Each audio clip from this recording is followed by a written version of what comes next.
President Trump is set to meet with Senate Republicans today as the battle to pass his so-called Big Beautiful Bill intensifies.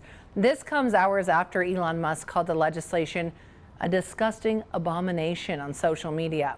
Scripps News Group's Joe St. George taking a look at how this debate could impact your wallet and which Republicans are standing in the way of passing it.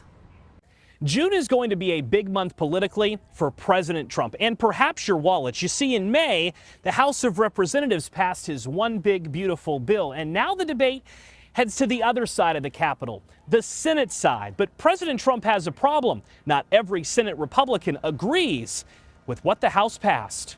Let's remind you why you should care about the Big Beautiful Bill being debated in Congress. Well, it does a lot. It impacts taxes and how much you'll pay for the next several years. It impacts Medicaid coverage and what must be done to qualify. It impacts funding for the southern border and military spending to defend the U.S. from attacks, as well as energy, repealing renewable clean energy credits meant to address climate change. So why do some Republicans in the Senate have issues with the bill?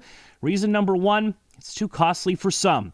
These Republican senators have all expressed at least some concern over the cost, which would add trillions to the deficit over the next 10 years, according to nonpartisan outside groups.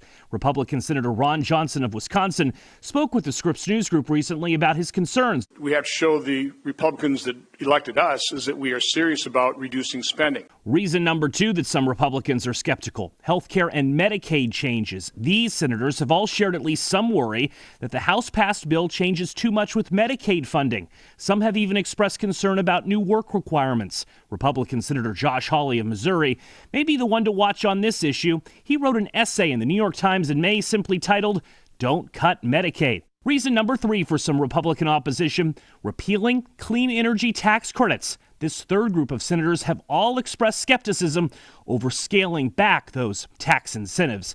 President Trump was able to successfully lobby enough House Republicans to pass his bill last month, and now that lobbying effort begins in the Senate, an effort that includes social media. He's already attacked Senator Rand Paul over his opposition. Rand votes no on everything, but never has any practical or constructive ideas. Senator Paul talked about his conversations with the president. He did most of the talking. This will be the largest increase in the debt ceiling ever in our history. Senate Democrats, meanwhile, continue to speak out against what they're calling the One Big Ugly Bill. But President Trump doesn't need any of them to pass it. The current party breakdown in the Senate is 53 Republicans and 47 Democrats.